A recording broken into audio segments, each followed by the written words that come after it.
Hello, welcome to my class of operating system. Today we will learn design and implementation of OS. How operating system is designed and how it is implemented. We will learn about that.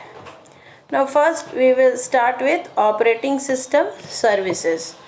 An operating system provides an environment for the execution of program. It provides certain services to programs and to the users of those programs. The specific services provided, of course, differ from one operating system to another, but we can identify common classes. The operating system services are provided for convenience of programmer. Why we need operating system services? Operating system services are needed so that it is convenient for the programmer. Now there are certain functions which are helpful for users. What are those functions? We will learn about those functions which are useful for users. First is user interface. Almost all operating systems have a user interface. This interface can take several forms and some of them uses text. It is called command line interface or CLI. It uses text command and a method of entering them. What is the method of entering them? Say a program to allow entering and editing of command. Another is batch interface. What is batch interface? All the programs are or the command, they are collected and they form a batch. Most commonly a GUI is used. We are generally familiar with graphical user interface. Here the interface is a window with a pointing device to direct input output, choose from menus, make selection and a keyboard to enter text. Some systems provide two or all of the three of the variations. Some input output operation under operating system services, input output operation is also important. File system manipulation. The file system is of particular interest. Obviously program needs to read and write files and directories, create and delete them, search them, list file information, permission management. Finally, some programs include permission management to allow or deny access to files or directories based on file ownership.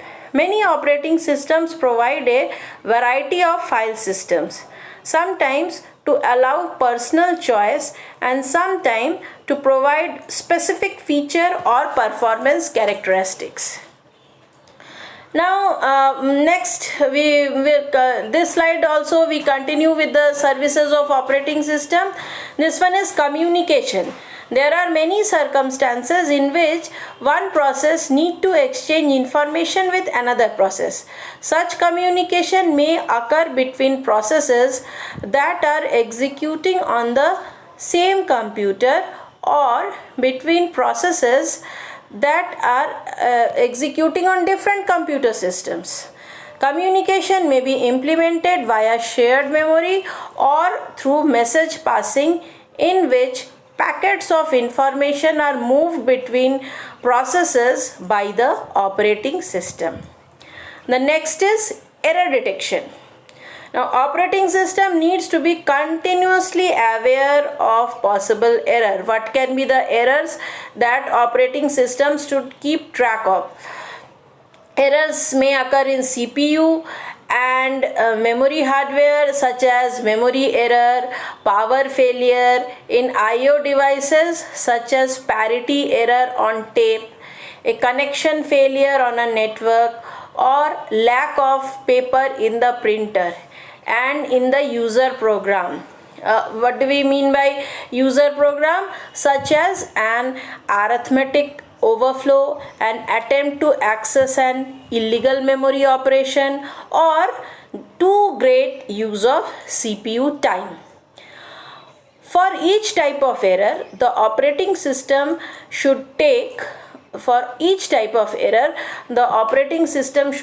the appropriate action to ensure correct and consistent computing. Of course, there is variation in how operating system react to and correct error. Debugging facilities can greatly enhance the users and programmers' ability to use the system efficiently. Now, resource allocation. It is one of very important services of operating system, since resource allocation is an important job. There are different resources which need to be allocated.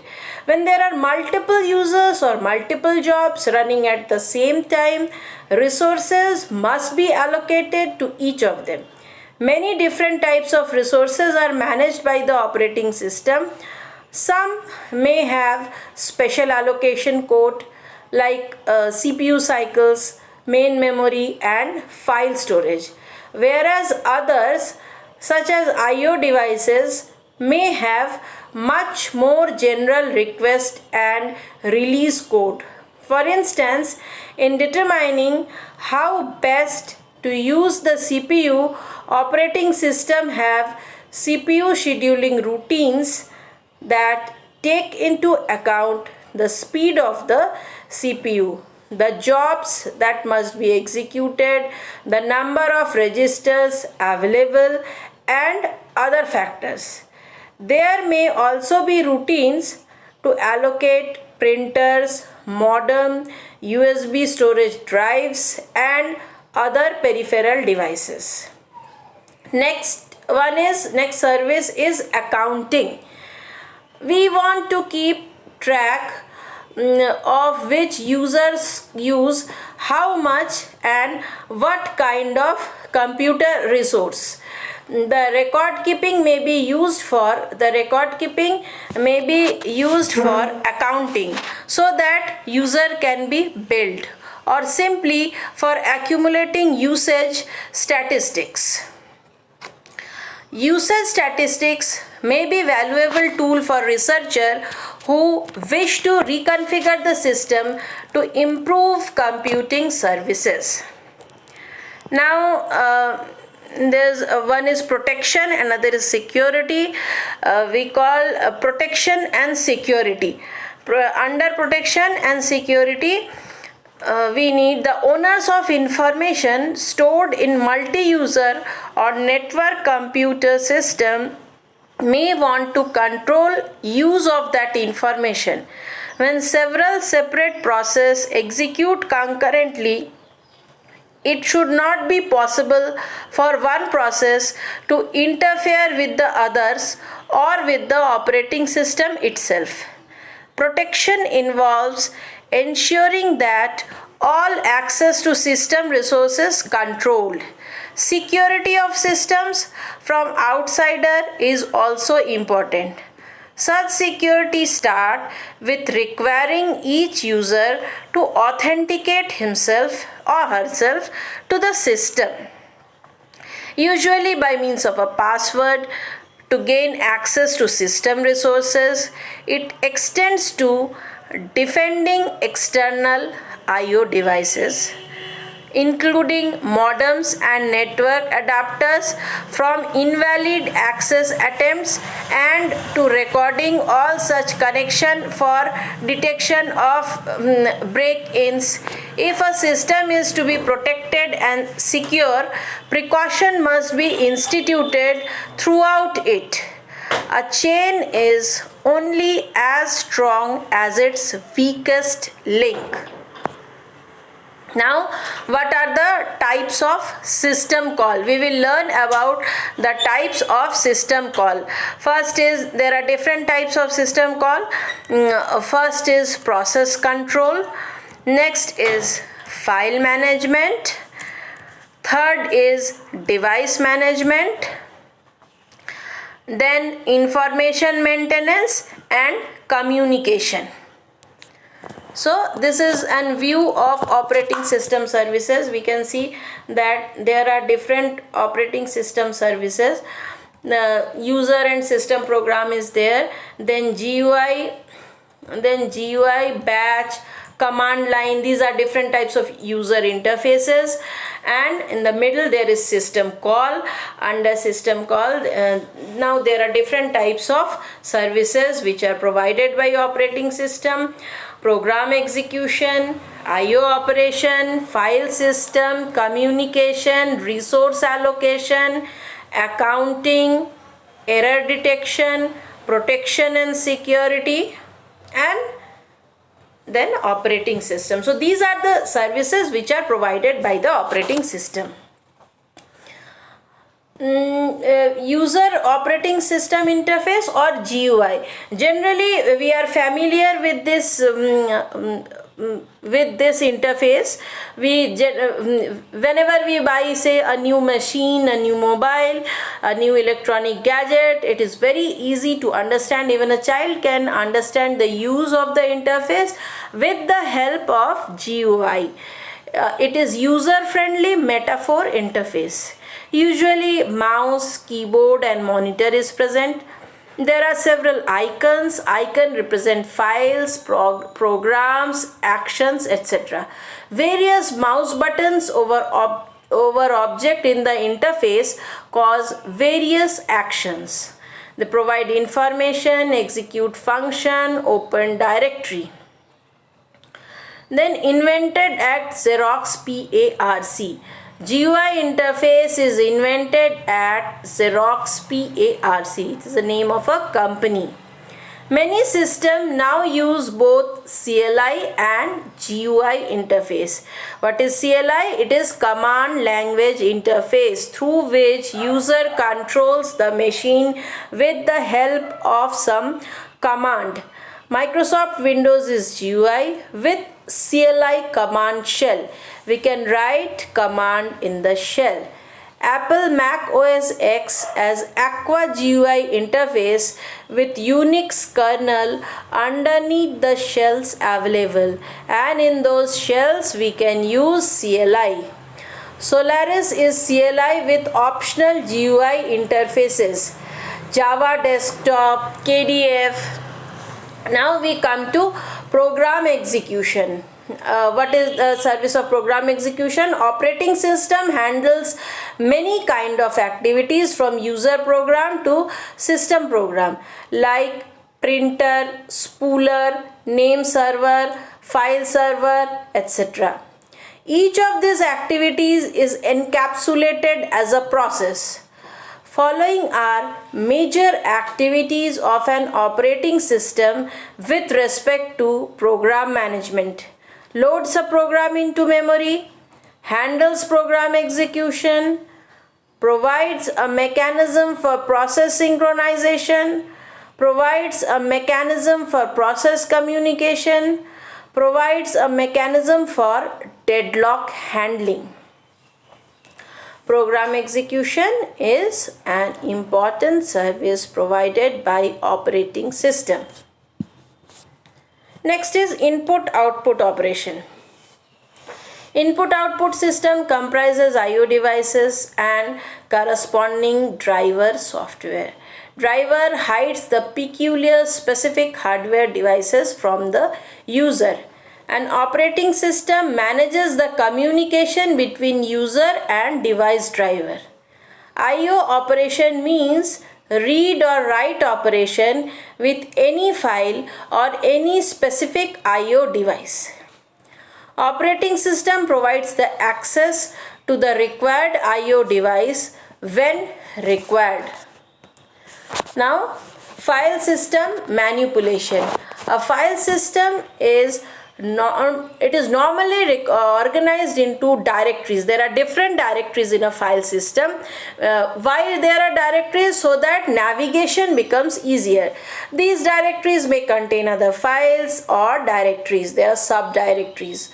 Following are the major activities of operating system with respect to file management. Program need to read or write in a file. The operating system gives the permission to the program for operation on file.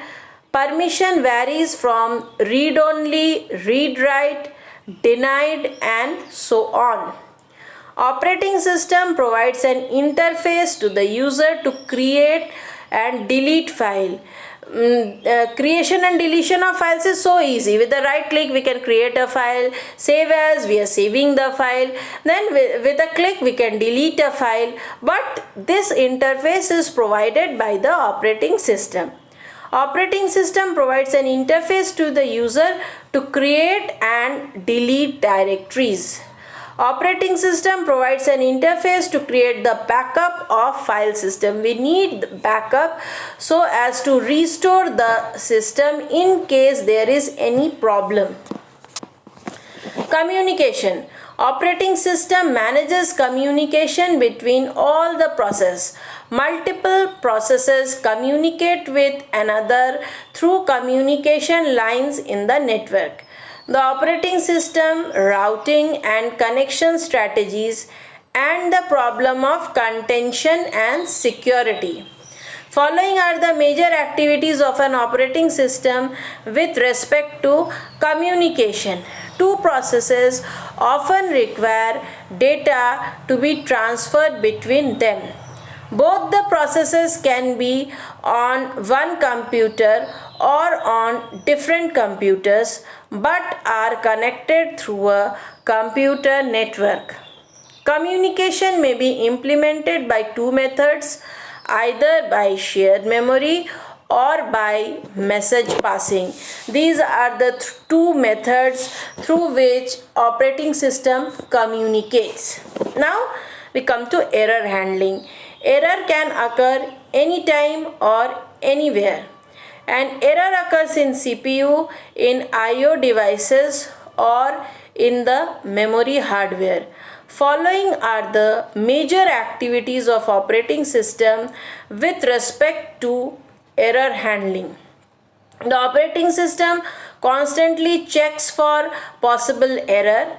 The operating system takes an appropriate action to ensure correct and consistent computing. We next come to resource management.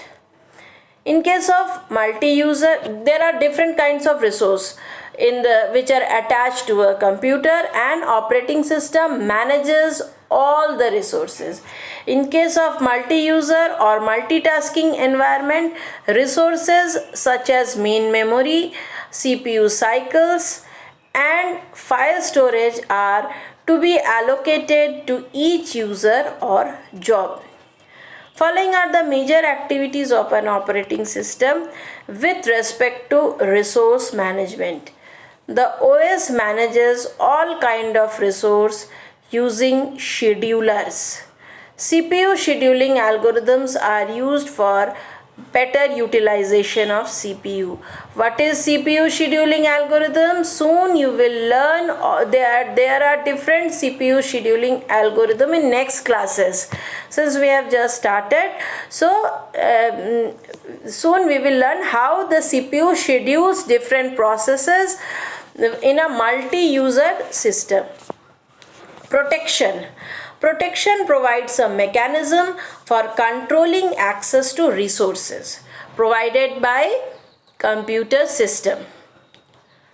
Historically, protection was a concern only on multi-programmed computer system with several users. Since in a standalone machine there is no chance of intrusion or illegal access. It can happen only in multi-programmed computer system. However, with the advent of networking and internet, all computer systems from server to machines must be concerned with protection.